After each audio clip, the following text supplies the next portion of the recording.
సూచించింది. ప్రస్తుతం ఉపయోగిస్తున్న తలసరి ఆదాయ దూరం అనే ప్రాతిపదిక ప్రాధాన్యతను తగ్గించి జీఎస్టీపీకి 50% వెయిటేజీని ఇవ్వాలని కోరింది. దేశ ఆర్థిక వృద్ధికి గణనీయంగా సహకరిస్తున్న రాష్ట్రాలకు మరింత హేతుబద్ధంగా వనరులు అందించడం ద్వారా దేశ అభివృద్ధిని ప్రోత్సహించాలని ఉద్దేశంతో ఈ సూచన ప్రతిపాదించడమైంది. మన న్యాయమైన వాటాను సాధించడంతో పాటు ఆర్థిక వనరులను సద్వినియోగం చేసుకుని ఆర్థిక వ్యవస్థను బలోపేతం చేయడానికి రాష్ట్ర ప్రభుత్వం కట్టుబడి ఉంది.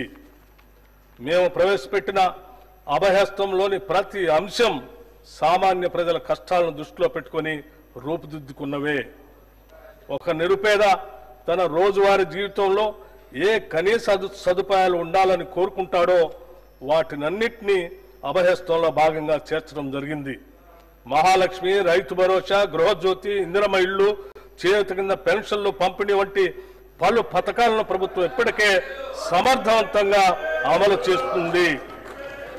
మన ఆడబిడ్డలు పనికి వెళ్లాలన్నా, చదువుకోవటానికి బడికి వెళ్లాలన్నా, లేదా మొక్కు తీర్చుకోవటానికి ఓ గుడికి వెళ్లాలన్నా వారు ప్రయాణ ఖర్చుల గురించి ఆలోచించకుండా వెళ్లటానికి మహాలక్ష్మి పథకం కింద 2023 డిసెంబర్ 9న తేదీన రాష్ట్రంలోని మహిళలందరికీ ఉచిత బస్సు సౌకర్యాన్ని ప్రారంభించాం.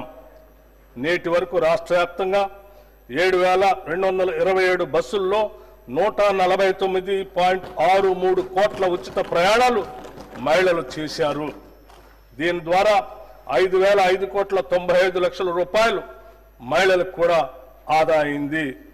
ప్రారంభ దశలో సాధారణ బస్సుల్లో 60% ఉన్న ఆర్టీసీ ఆక్యుపెన్సీ రేషియో 94% పెరిగింది.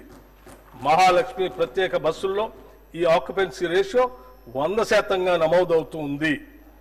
దీనివల్ల ఆర్టీసీ ఆర్థిక పరిస్థితి కూడా మెరుగుపడింది. బస్సుల సంఖ్యను పెంచడమే కాకుండా 6,400 మంది ఉద్యోగులను ఇప్పటికే అదనంగా నియమించడం జరిగింది. ప్రభుత్వం ఈ పథకం అమలుకు ఆర్టీసీకి క్రమం తప్పకుండా నిధులు చెల్లిస్తూ ఉంది.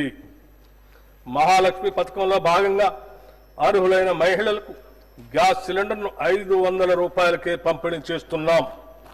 ఈ పథకం ద్వారా 43 లక్షల కుటుంబాలు లబ్ధి చేరుతూ ఉంది. లబ్ధిదారులు ఉపయోగించిన సిలిండర్లకు సబ్సిడీ కింద రాష్ట్ర ప్రభుత్వం 433,20 లక్షల చెల్లించింది. గృహజ్యోతి పథకం కింద 200 యూనిట్లకు లోబడి విద్యుత్తును వినియోగిస్తున్న వారికి ఉచిత విద్యుత్తుని అందిస్తున్నాము. ఈ పథకం కింద 50 లక్షల కుటుంబాలు లబ్ధి పొందుతున్నాయి. ఈ పథకం కోసం ఇప్పటికే 1,775 కోట్లు 15 లక్షల రూపాయలు విద్యుత్ సంస్థలకు సబ్సిడీగా చెల్లించడం జరిగింది. ఇందిరమ్మ ఇళ్ల పథకాన్ని 2024 మార్చి నెలలో ప్రారంభించి ఇళ్ల పట్టాలను ఆడబిడ్డల పేరుతోనే ఇవ్వాలని నిర్ణయించాం.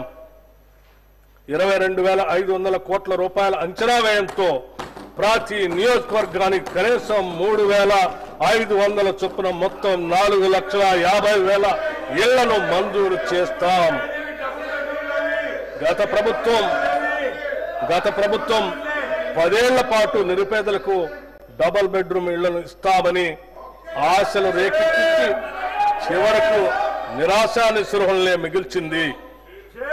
అసంపూర్తిగా నిలిచిపోయిన గృహాల్లో 34,545 నిర్మాణాలకు 305 కోట్ల 3 లక్షల రూపాయల నిధులను కేటాయించి వాటిని అందుబాటులోకి తెస్తున్నాము.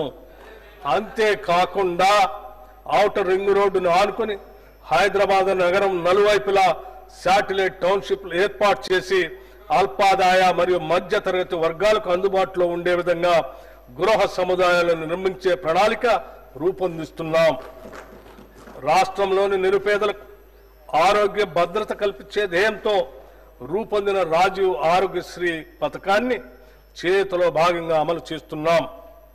ఈ పథకం కింద ఉచిత వైద్య పరిమితిని 5 లక్షల రూపాయల నుండి 10 లక్షల రూపాయల వరకు పెంచడం వల్ల దారిద్ర్య రేఖకు దిగువనున్న 90.10 లక్షల కుటుంబాలకి లబ్ధి చేకూరింది. వైద్య వ్యయ పరిమితిని పెంచడంతో పాటు ఆరోగ్యశ్రీ పరిధిలోకి వచ్చే 1375 వైద్య చికిత్సల ధరలను కూడా 20% పెంచాం. అదనంగా 163 రకాల చికిత్సలను ఆరోగ్యశ్రీ పరిధిలోకి తీసుకురావడంతో 1835 వైద్యపరమైన వివిధ ప్యాకేజీలు పేద ప్రజలకు అందుబాటులోకి వచ్చాయి. పెరుగుతున్న వ్యవసాయ పెట్టుబడి కోసం రైతులు అప్పులు చేయక తప్పనిసరి పరిస్థితి ఏర్పడింది. గతంలో చేసిన అప్పు తీరితేనే రాబోయే పంట కాలానికి కావలసిన పెట్టుబడికి రుణం దొరుకుతుంది. మన రైతన్నలకు ఇచ్చిన మాటకు కట్టుబడి మా ప్రభుత్వం వారిని రుణవిముక్తులు చేసింది. వారికి 2 లక్షల లోపు రుణాలను మాఫీ చేసింది. ఇప్పటి వరకు 25.35 లక్షల మంది రైతులకు 20,616,89 రూపాయలు రుణమాఫీ చేశాం. దీనివల్ల రైతులు మళ్లీ వ్యవసాయ రుణాలు పొందటానికి మార్గం సుగమమైంది. ఈ భారీ రుణమాఫీతో తెలంగాణ రాష్ట్రంలోని రైతుల ఆర్థిక మరియు సామాజిక స్థితిగతులు మెరుగుపరిచేందుకు బాటలు వేశాం. రాష్ట్రంలోని రైతులు ఎరువులు, విత్తనాలు, వ్యవసాయ పనిముట్లు కొనుగోలు చేసేందుకు పెట్టుబడి సాయంగా మా ప్రభుత్వం 2025 జనవరి 26వ తేదీన తెలంగాణ రైతు భరోసా పథకాన్ని ప్రారంభించింది.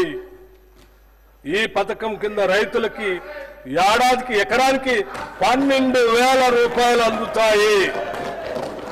ప్రజాధనం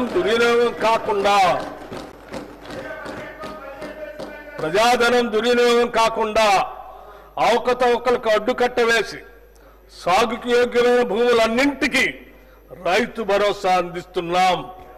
క్షేత్రస్థాయిలో సర్వే చేసి గ్రామ సభల్లో ధృవీకరించి సాగుకు యోగ్యం కాని భూములు గుర్తించడం ద్వారా ఈ వృధాన్ని అరికట్టాము. రైతు భరోసా పథకానికి 18,000 కోట్ల రూపాయలు ఈ బడ్జెట్లో ప్రతిపాదిస్తున్నాము. భూమి లేని వ్యవసాయ కూలీలు ఉపాధి దొరకని రోజుల్లో పస్తులుండే దీనస్థితి నుండి వారిని కాపాడేందుకు ఇందిరమ్మ ఆత్మీయ భరోసా పథకాన్ని అమలు పరుస్తామని ఎన్నికల్లో చేసిన వాగ్దానానికి అనుగుణంగా సంవత్సరానికి ప్రతి వ్యవసాయ కూలీ కుటుంబానికి 12,000 రూపాయలు చెల్లించే బృహత్తర పథకాన్ని అమలు చేస్తున్నాం. రాష్ట్ర రైతుల నుండి కొనుగోలు చేసే సన్న ధాన్యానికి ప్రతి క్వింటాలకు 500 రూపాయల చొప్పున అదనపు ప్రోత్సాహాన్ని చెల్లిస్తున్నాం. దీనివల్ల రాష్ట్రంలో సన్న రకాల వరి సాగు గణనీయంగా పెరిగింది. గత ఖరీఫ్తో పోల్చినప్పుడు సన్న వడ్ల సాగు 25 లక్షల ఎకరాల నుండి 40 లక్షల ఎకరాలకు పెరిగింది. మా ప్రభుత్వం ఇస్తున్న బోనస్ మరియు ప్రతి చివర వడ్ల గింజ కూడా కొంటామని మేము చేసిన వాగ్దానమే దీనికి ప్రత్యక్ష కారణం. ఫలితంగా రైతులకు చక్కని గిట్టుబాటు ధర లభిస్తున్నది. ఖరీఫ్ సీజన్లో